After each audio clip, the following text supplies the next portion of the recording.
কংগ্ৰেছে প্ৰথম তেওঁলোকে এটা টকা সংগ্ৰহ কৰি আছে 3 কোটিৰ পৰা 5 কোটি টকালৈ আৰু যাৰ অভিযোগ আপোনালোকে কেইটামান দিনৰ পিছত খোলাখুলিকৈ পাব নেতাসকলে ঘৰত বিয়া পাতিবৰ কাৰণেও টকা সংগ্ৰহ কৰি আছে আপোনালোকক আমি আপোনালোকে মোক এতিয়া এডভান্স দিয়ক এইটোও চলি আছে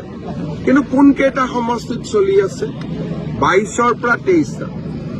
আমাৰ মিয়া সমাজৰ দুৰ্ভাগ্য যে তেওঁলোকে কংগ্ৰেছক ভোটো দিব লাগে টকাও দিব লাগে আপোনালোকে বুজি পাব তেওঁলোকৰ দুৰ্ভাগ্য ভোটো দিব আৰু টকাও দিব আৰু এভিকশ্যনৰ সময়ত কংগ্ৰেছ দলে সহায় নকৰে আজিও তেজপুৰত এভিকশ্যন আছে কংগ্ৰেছ দলেতো সহায় নকৰে আজি তেজপুৰত আমি 5,000 বিঘা মাটি এভিকশ্যন কৰিছোঁ তো কংগ্ৰেছৰ সমাজৰ মই দুৰ্ভাগ্য বুলিয়ে কওঁ যে তেওঁলোকে কংগ্ৰেছক টকাও দিব লাগিব ভোটো দিব লাগিব আৰু কংগ্ৰেছ তেওঁলোকৰ বিপদৰ সময়তো তেওঁলোকৰ লগত নাথাকে